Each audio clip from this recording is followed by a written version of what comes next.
Hello, Focus friends. Today I want to talk about what AI means. I mean, what it really means. Not every bit of content I generate is going to be focused on an objective. When it seems relevant, I'll be exploring topics that have an impact on our working life and the opportunities that we face in life.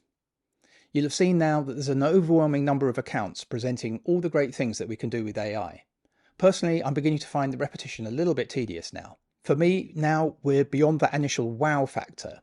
What I'm finding most interesting is the juncture between AI and the human brain, and what the overlapping capability means for how we live and how we work. My first observations are that AI can be used to generate content algorithmically, and in many ways it's great, but this can also become tedious.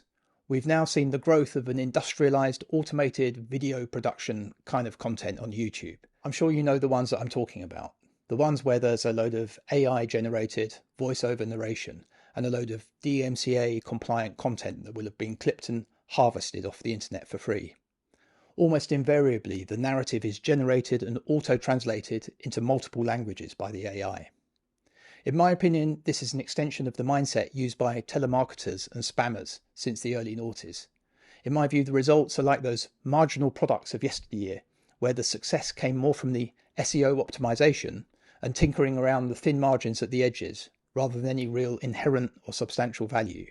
Sure, such AI-generated content is superior to the spam that we used to get, and it will continue to improve, but it's still falling far short of the mark set by content that's authentic and generated by a human. So this leaves the question, what is the overlap between what humans are good at and what an AI is good at?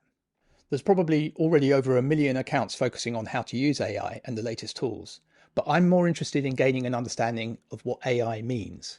When Alexander Graham Bell invented the telephone, he thought it would be used for ship to undersea diver communication. That's the use case that came to mind for him. Little did he appreciate the massive extent to which it would be used by people just gassing with their friends.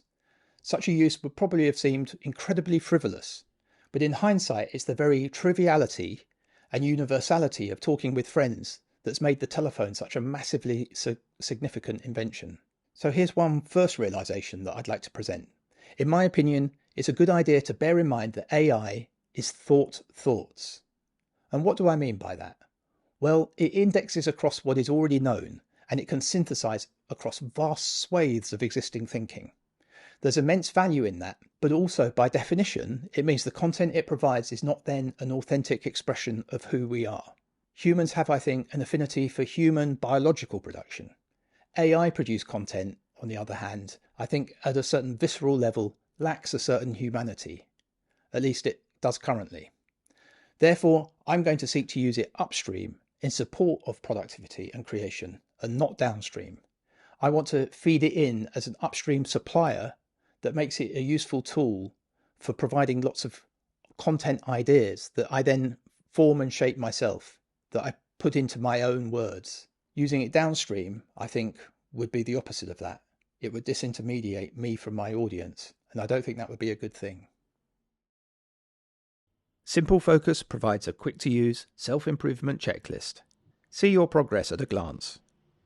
Acquire the habit of self-improvement daily, with a morning checklist, objective of the day, and an evening review.